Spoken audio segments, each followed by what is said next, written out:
Yeah, I've come a long way to Australia just to see you guys. And I especially picked Australia as my first international location to come because I have some of my idols here. Paul is actually one of the bloggers that I read to learn about PowerApps, and John Liu from Sydney is the other that I read extensively to learn this thing called PowerApps and Flow. So it is quite an honor for me to finally meet Paul and everybody who these names that I'm finally putting some faces to. So let me share about kind of the overview of what I'm going to be presenting about today. I'm going to be sharing about my story, kind of who I am. I'm going to be sharing about what PowerApps has enabled for me, what it's done for other people, and what I want to inspire for a user group, how you should use this time that you have every month or every time that you have one of these, how you could even create a center of excellence within your own organizations. I should start with the very beginning. I was an elementary school teacher in Southern Orange County. I taught 3rd grade in my first 2 years, and I taught 4th grade in my last year of teaching. And every time that I would go into the lunchroom and we would talk about the day and what we wish could have been better, what was something that was more tedious than it needed to be, what are some improvements that we can make to our own teaching practice. And oftentimes those conversations would end with, well, it would be great if someone else could do it. And we would offload that kind of responsibility of improving our practice on someone else's problem-solving capability. Somebody who we wish somebody as an app maker would do this for us. But I was never really satisfied with that. I would create these solutions inside Microsoft Excel. Who here is aware of Mr. Excel, Bill Jelen? I'm a huge fan of him. I love the way that he solves people's problems, creates this entire community where people submit challenges in Excel, things that you shouldn't do in Excel, but you do it anyway. I love that kind of mentality. So I would create these solutions inside PowerApps I would create these solutions inside Microsoft Excel that would normally not be done. Problem solving is something very core to me. The way I designed my classroom is from the very beginning, I branded it as the 8-bit classroom. I grew up with video games, Nintendo, Super Nintendo, Genesis, 8-bit pixel art. It's something that I really liked. And I realized that, when I became a teacher, I wanted to make a classroom where I would want to be if I were a student. So with that as my design principle, this is what my classroom looked like. I went as far as designing it in SketchUp, so I could mark every single foot, every single inch of my classroom. You can see on the walls there's some Minecraft blocks. At the very beginning of the school year, I do this project where students draw a pixel portrait of themselves. It's very abstract art. Here's a classroom picture of one of my first 3rd grade groups, and you can see they've got these 8-bit bandanas. It's all part of the 8-bit classroom. So as a problem solver, I started to hit these limitations on what I could do in Microsoft Excel. Now, we know that you could do a lot. You could do these macros. You could do a lot with VBA, things that you would normally not do. But you get this limit on how exportable that is. These solutions that I made were wonderful for me as someone who knew Excel. But when I showed this to my fellow teachers, hey, you could use this solution that I came up with. And it just works just like that. It wasn't that friendly. And I needed something more. I wanted to solve these problems not just for myself, but for my fellow teachers. I wanted something that they can use. So with those limitations in mind, thinking about those limitations, PowerApps came along the way and allowed me to take this existing Excel skill, this formula language, and transform it into an app building capability. It's amazing that more than half of the formula, more than half of the functions inside PowerApps come from Microsoft Excel. So I was able to transfer a lot of that knowledge into what I would do in PowerApps. Now, I'm going to show you some of the apps that I've made. Think about, but I want you to have this in the back of your mind. As a teacher, we are known for making more minute-by-minute decisions than a brain surgeon. And so one of the things that I would do as a teacher is gather information on how are my students doing. I would use 6 different websites. They're probably websites you're using today, websites that your child's teacher is using. Wonderful, they're beautiful websites. But the thing is, the data on that website, it stays with that website. And if I want to analyze data from multiple different sources, I would have to export it, I have to import it, analyze it, and guess what? That's not something I could do during the school day. It's not something, I can't make decisions on that data without stopping in the middle of the day. So I created an app that would allow me to gather data about my students, analyze it, and then make decisions on it. So let's bring this over. This is called my Launchpad app. It's a mobile app. We started from the very beginning. The way it works is you start with the randomizer app. Basic idea is you select a random student. Figure out who's here first. You don't want to select somebody who's not in the classroom. And there are 2 modes to this. You could look at one student at a time as a classic randomizer app. Maybe you want a student to volunteer for a particular thing. Maybe you want students to go in a very particular order. So you would show one at a time. But the other mode of this app is to show everybody at a time and figure out how well did they understand something that you had taught. How proficient were they? You mark 3 stars if they're proficient, 4 if they're ready for a new challenge, 2 or 1 depending on the level of support that they need, additional support. You would provide some metadata for that. Okay? What were you asking during this time? Was it math related? Was it language arts related? What part of language arts? Was it reading fluency? Within reading fluency, which standard is it? So you tie the data that you collect to very specific standards. I take that data, I go into another part of the app. Because I am the owner of this data, I can use it again, I can consume it again. So in another part of this app, call it tag team, I can form groups right on the spot. So I know where my students are, and I form either balanced groups or stacked groups depending on the task I want. So if I'm doing reading and I want students at the same reading level to be joining the same literature circles, then I could set my settings so that I have homogeneous groups. Maybe I want to balance my groups for boys and girls. Well, I could do that with the social filter. Maybe I want to filter, or maybe I want to sort students by academics, so that data that I just collected. Or maybe I want to do a balance of those 2 criteria. No matter what I set, the app creates groups right on the spot.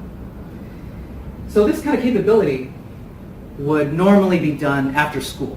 You know, I grade students' work, then I find out, oh, that's where the students are. It's a little bit too late. So PowerApps, for me, has enabled scenarios that could not be done before. I could extend this further. I could have students self-assess. So not only am I the data collector, students can tell me how proficient they feel. Let me show you some other apps. This one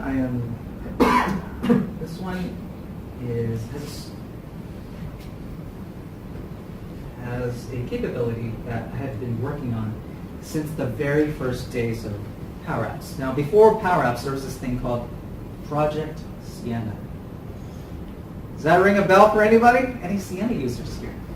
Yeah. So it was the precursor to PowerApps.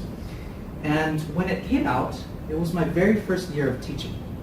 I'd been wanting to catalog all these books that I had accumulated for my classroom. I didn't organize it. No teacher organizes their classroom library by virtue of they don't have time. So, and if they were to lose a book, not a big deal. It just means that they have good books. So we don't care about organizing our books. But what if we could? That was the whole premise of one of the very first apps that I wanted to build. It's called Books. I'm not very creative with my naming. So in this app, I can use the camera control to scan the ISBN codes of all the books that I have. Scan, add it to my collection. Scan, add it to my collection. I could also search for a book that I have just by any keywords. It runs against the Google Books API. Who has a favorite author here? Or title?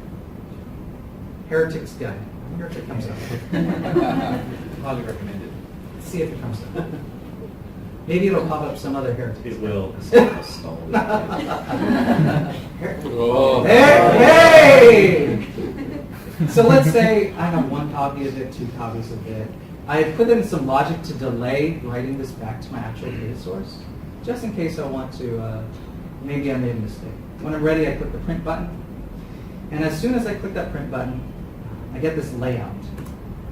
And whether it's me or one of my parent volunteers, they print this on some Avery labels, peel it off, stick it on the binding of the books.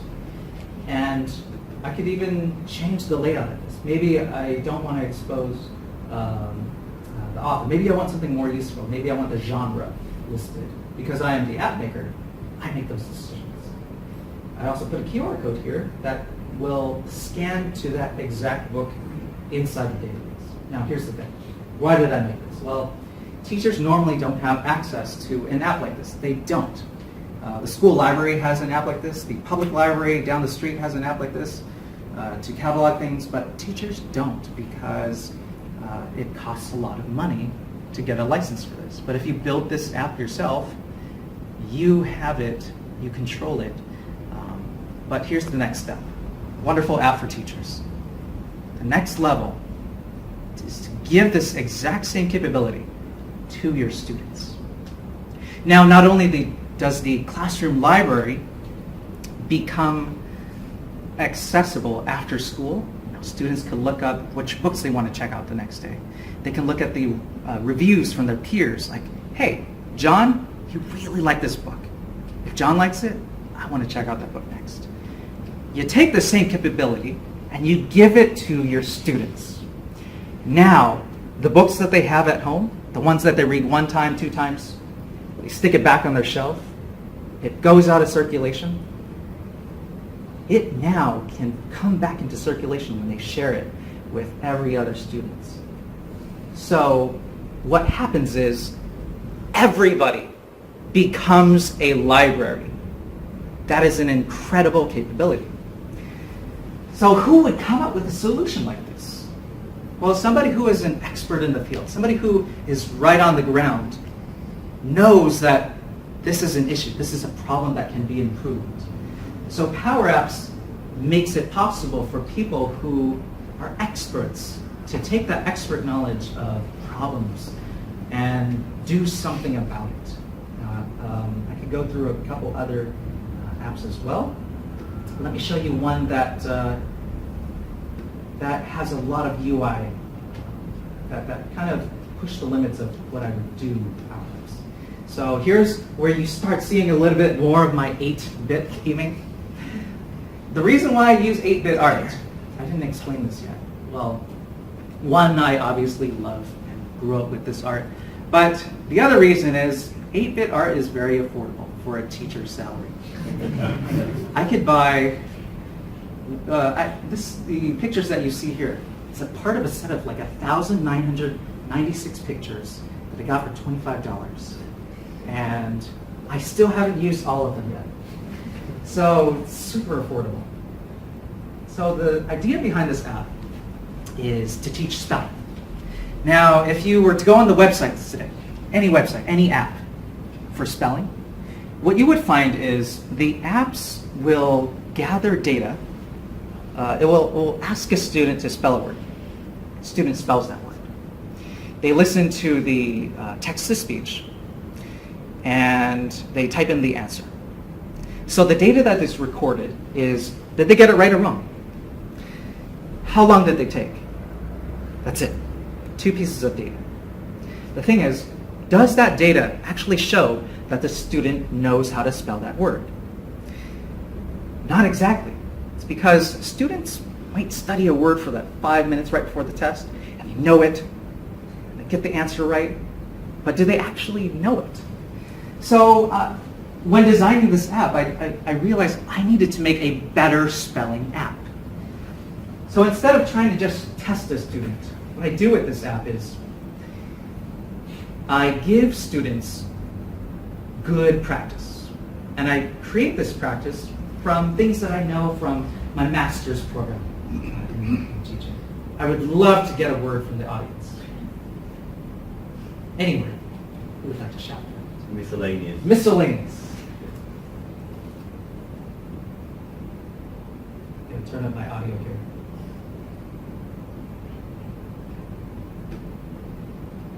Will it sound?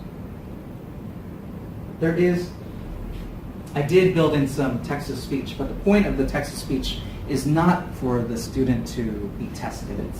The student begins with all of the spellings of the word.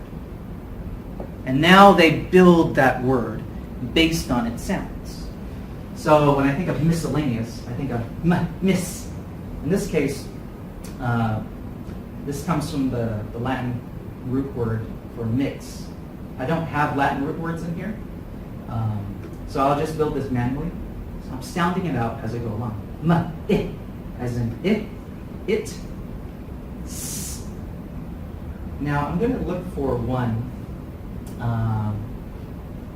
We're going to use a C a second time. Miss, as in sit. S, again. S, pace. A, as in bake, or many. Bake. N, E, as in bee. Us. And then add the suffix. So now you build the word from the phonics. I put in the color coding for different parts. Consonants, vowels, suffixes, prefixes, whatever I want. And you'll see I put in there's a little game that's going on in the background where you reveal a picture as you go along. Over time, from the list of words that you have to study for the week, you start to see patterns in the words. The next part of practice is blending the sounds. Now, it's one thing for me to know how to say the word, so what if I could pronounce miscellaneous? The person who needs to pronounce that word correctly is the student. How do you give that practice to the student? You make the app give that practice. So let's go to the word miscellaneous. Scroll down here. Miscellaneous.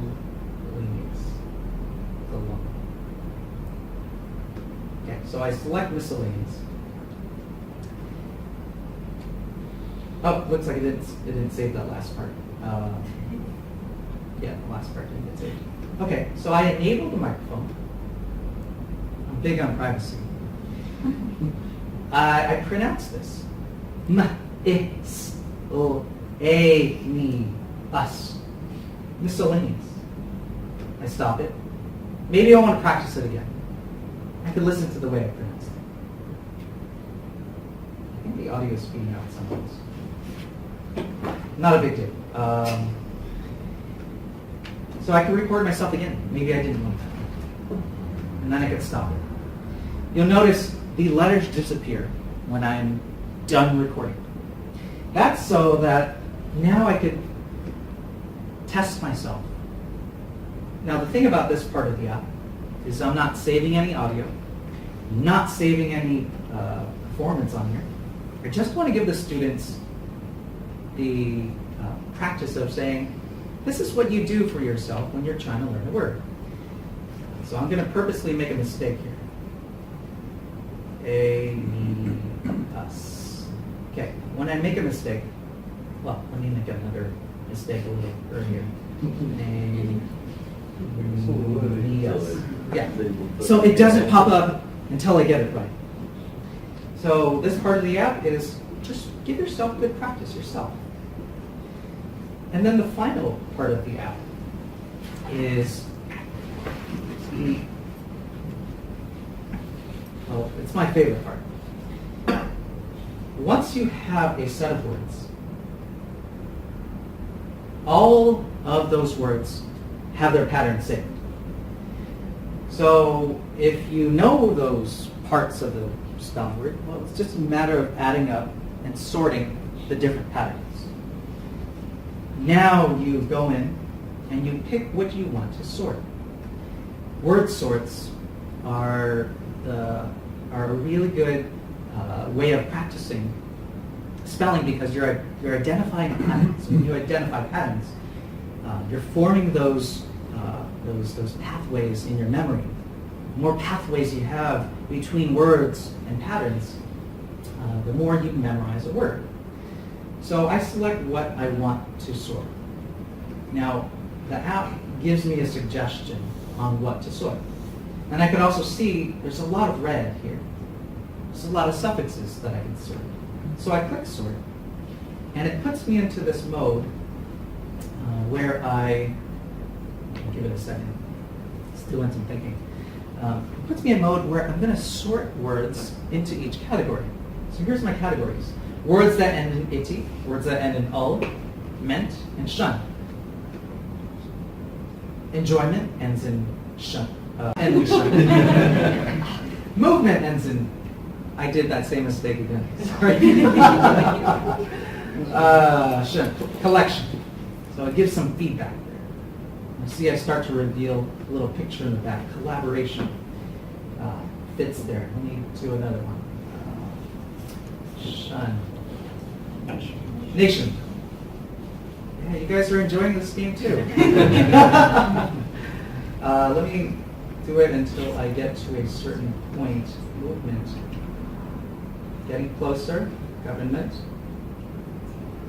Oh, do you see something?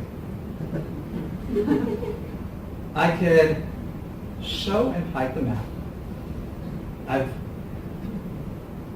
I have a creature there. I could select that creature. Let's make sure.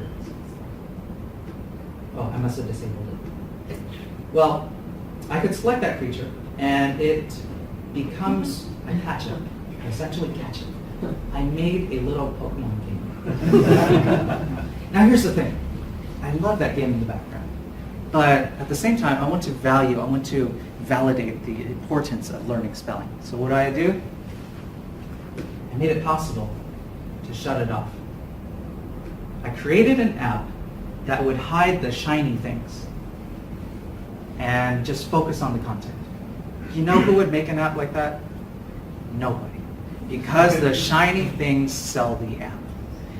But as somebody who really understands the importance of pattern finding, good practice with spelling, I had to make this. Which comes to kind of why I am here today.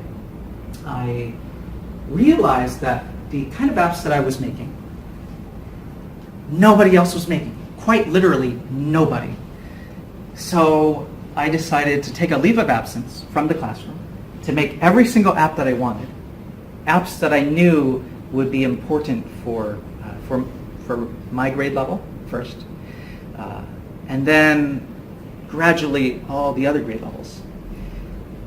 And during that time, I had started my own company and started going to conferences and sharing about the importance of why apps, why teachers can be the ones making apps, why ordinary people who have expertises in a certain field can be the ones to make an app. What started out as me wanting to make apps for myself started to transform. I realized I am one person I only have so much time in a day to make apps, but if I make it possible to teach somebody to make their own apps, then my impact just widens, it grows. And at some point, Microsoft had reached out to me and wanted to learn about the kind of apps I was making. They invited me to meet James Phillips, who is part of the BAG organization that includes Dynamics 365, PowerApps, Power BI, and Flow. He invited me to share about my apps, the kind of work that I was doing, talking about the impact of these math apps that I didn't show you. I have a ton more. And midway, James had asked me, Brian, how would you feel about meeting Bill Gates? I was speechless at that moment because, one, I thought he was kidding, but people in his position do not kid. And you should not ask people like that, are you kidding? But I was not done with that meeting. I had to finish everything that I was about to show. And knowing that I was going to be meeting Bill Gates in 2 weeks, the meeting was not over. At the end of that meeting, James asks me, how would you feel about coming to work at Microsoft? And knowing me, somebody who has a Windows phone, you know I'm a Windows fanboy, a Microsoft fanboy. This was the dream come true for somebody to ask me that. So that's what brings me here today. My new role here, I have 3 parts of my mission. 1, I want to make more people like me. More people who can see that making apps is not that far out of reach.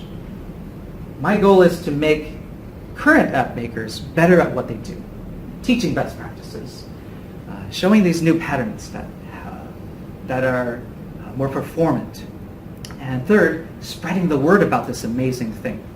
So I'm just going to quickly go over some of the impacts that it's had on other people. These are, hop back here. That's a familiar face. So in my time at Microsoft and even the time before, I have come to become a fan of John, Paul, and Ashley. And Paul and Ashley actually have won an award recently for being social innovation subject matter experts. If you follow us on the YouTube channel, you may have seen them win this award from Audrey Gordon. And I want to quickly present this and then go over some other content as well. I think this is a good time for me to share this. Paul and Ashley, I had brought over 2 shirts for you. You want to come up and grab it? This is for the work that they do in sharing solutions.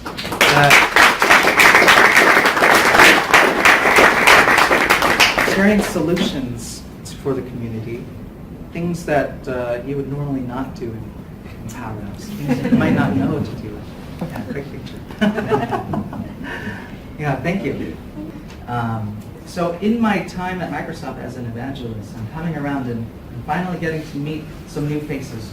And this week I get to meet these individuals, but in New Zealand, Rich and Paul, I will not be able to go there quite yet.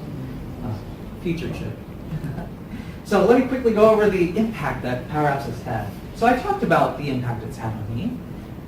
1, professionally, I have this amazing new career where I feel like I'm now at a place where I'm searching for more people like me.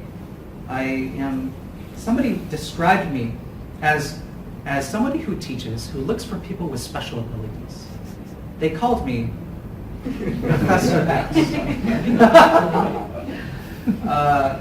So let me talk about some general categories on the impact that it's had.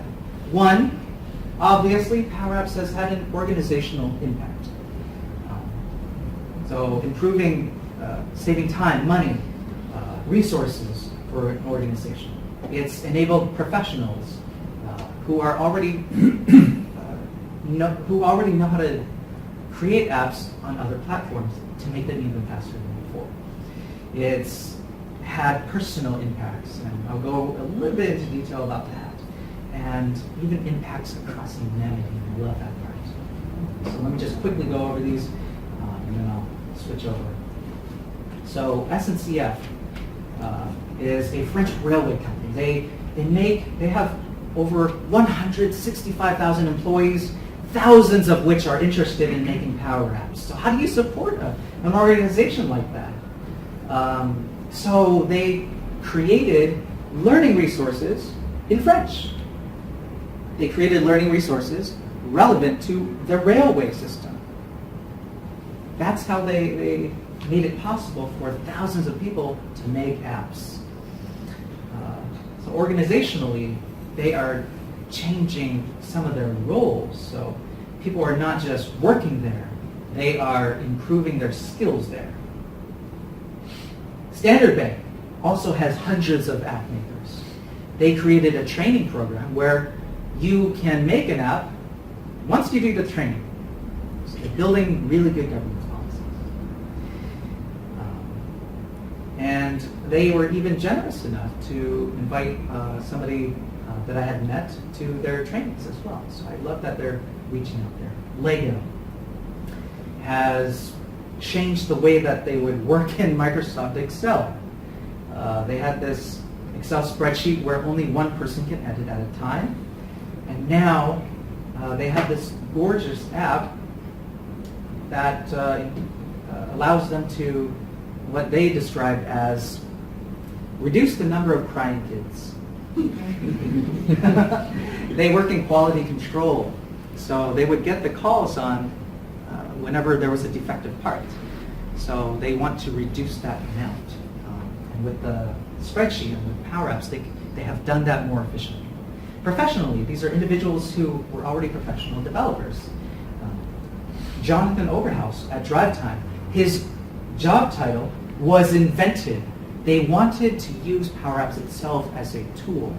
So whenever I teach my third graders, I never ask them, what do you want to be when you grow up? I ask them, what do you want to do? What kind of actions do you want to do?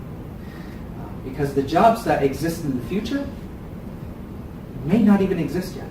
The jobs that exist today might not even be there when they grow up. So Jonathan's job title is completely invented because of PowerApps. Manuela from Virgin Atlantic, she is part of an IT team that's very progressive. They are a quick wins team. Whenever somebody has an idea that they want to improve upon, they bring it up to this team, and this team helps to build up those solutions. And Manuela's gotten to a point where she even identified new app makers within her organization. She learned about these new admin connectors, and it helped her discover Ada, who was making an app, and she helped to supply her with better practices. So even within an organization, you find that level of improvement. And then Martin Lee, he started as a dispatcher in a call center. He started building one app, and it just, if you've been in PowerApps, you know that level of growth that you feel. Well, Martin is now in IT. So professionally, there are new careers being invented, and people's roles are being improved within the organization. The next level, one that really hits home for me. I want to share about somebody I care about a lot. He is a security officer at London Heathrow Airport, and he discovered how he could make a simple CRUD app with Excel. Showed it to his manager, who was in disbelief that he actually made it. Now, Summit has since then felt a lot more confidence in himself. He started to see himself as an app maker. It's a personal level of growth. He went as far as completing his an apprenticeship program, essentially completing his diploma, which he did not complete before. So he went back to do that, so he could be a role model to his daughters. That just made me tear up when he first told me. Seeing him walk across the stage, he shared this video with me so that I could share in his personal growth. And he's inspired many people since then. People like Andy Gray, who proclaimed that he wanted to be the best Power App maker in the world. And then our very own Ashley. So I actually brought cards of some of these individuals, cards that Ashley can give out because she has one of these as well. Well, I'm not going to go too in depth about her story. I want to leave that for her to share one of these days, or for you to read on the blog. But what I will say is, there was a time in 2017 when Audrey Gordon, our community PM, created the contest for people to, she asked the community, who can make a fidget spinner app? And the veterans out there in PowerApps, with our armchairs, we sat down and with our monocles we said, hey, this is how you might do it. Well, Ashley went the extra step and she did it. She created a fidget spinner app. She outdid everybody else who did not go the distance to actually prove it out, including me. So I'm so amazed at how she has grown since then. And again, there's so much more that I want to share here, but I'm going to save that and let Ashley share her personal growth. I don't want to steal that from her. And then one final category is humanity. We have people as part of the American Red Cross who are making apps right on the spot. And PowerApps, because it is a low-code platform, because you can see what you do as you go along, you can make an app right on the spot to solve a problem for a natural disaster. Finally, last group is UWA. They are, I'm not going to show the video at this time. They created a simple attendance app so that they could encourage girls in this rural area in India to stay in school. When they are out of school, it's often because they have been wedded off at a very young age. Simple use case, dramatic impact on their lives. So I encourage you to check out that video. So these 4 categories are the ways that PowerApps are improving lives, careers, organizations, and the level of humanity. Now, where is PowerApps going to go from here? Well, I think of app building as something that anybody will be able to do. Think of it as something so casual, so normal. In the past, driving a car was not something everybody did. Not everybody could afford a car. Now it's something everybody does. Whether you go in a bus or you drive your own car, you're going to use a car. Sending an email at one point was something that you didn't think you would be doing every single minute, every single day, but now you do it more than you want to.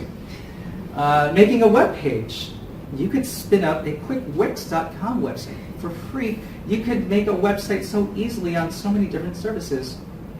And what I see coming up next is building an app is going to be so normal. We won't even think twice about it. Now, where do I want you to go from here? Well, being part of a user group, you are here to build this community of learners. There's so much mind share that is possible. You have experts like Paul, but you also have experts in industries. And the most valuable thing that I think you can bring to this is a problem. Communities chew up problems together. You come up with solutions together. I got my start in learning PowerApps from the community. If you go to community.powerapps.com, this is a forum site where you can ask questions. And in the beginning, I was learning PowerApps with an individual over in Malaysia. He and I buddied up. We would geek out about some new releases, new features that had come out in PowerApps. And I would ask him all these questions. How do you do this? How do you do that? And he was able to answer my questions. At a certain point, our roles started to shift a little bit, where he started to ask me, Ryan, how do you do this? And I normally didn't know the answer. But because we were friends, I wanted to find the answer. And that's why community is so important. You're learning together. So I encourage you to join communities around you, here, within your organization, on the forums, communities everywhere. And it's grown a long way since then. So that's all I have to share, and I want to hand it off to Fu Shen. But I really love coming out to see app makers, and I'd love to chat some more.